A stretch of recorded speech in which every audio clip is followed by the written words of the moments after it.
Yuxumda özümü bir qaranlıq yerdə gördüm. Gözlərim heç şey seçmirdi.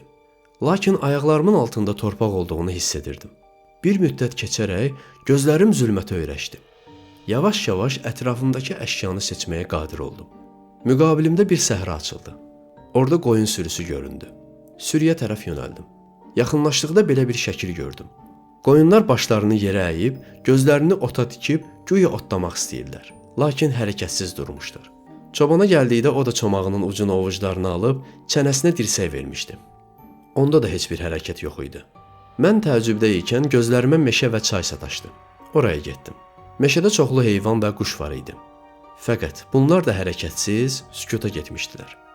Hətta çayın suyu görünərək sanki yuxuya dalıb dayanmışdı. Məni heyrət götürdü. Bu anda sağ tərəfimdə qəbristan və orada insanlar göründü.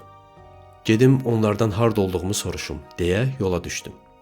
Gəlib çatdıqda gördüm ki, qəbirlər arasında əmmaməli, fəsli, papaqlı sarıqlı insanlar dərin yuxuya getmişlər. Xudaya, bu nə məxluq və nə məkandır ki, mənə rast gəlmiş? Bu fikirdə ikən gözümə bir günbəd dəydi.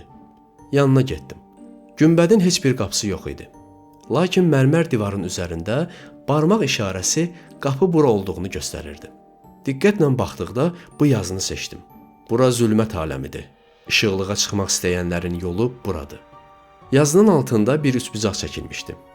Onun hər güşəsindən qızıl qarmaqlar asılmışdı. Bu tilsimi açmaq qəsdi ilə sağ qarmağı çəkib sol və üst qarmaqla bitişdirdim. Qapı açılmadı. Sonra sol qarmağı üst və sağ qarmaqla bitişdirdim. Yenə də açılmadı. Axırda üst qarmağı sol və onu da sağ qarmağa tərəf çəkib bitişdirdim. O saat qapı açıldı. Mən girdim, qapı yenə üzümə örtüldü. Bir qədər getdikdən sonra bir meydana çıxdım. Buradan 72 yol ayrılırdı. Bunların hansı məni işıqlığa çıxarar fikrində ikən yol başında dirək üzərində barmaq şəkli İ hərfini işarə etdiyini gördüm. O yolu tutub getdim. Başqa bir meydana çıxdım.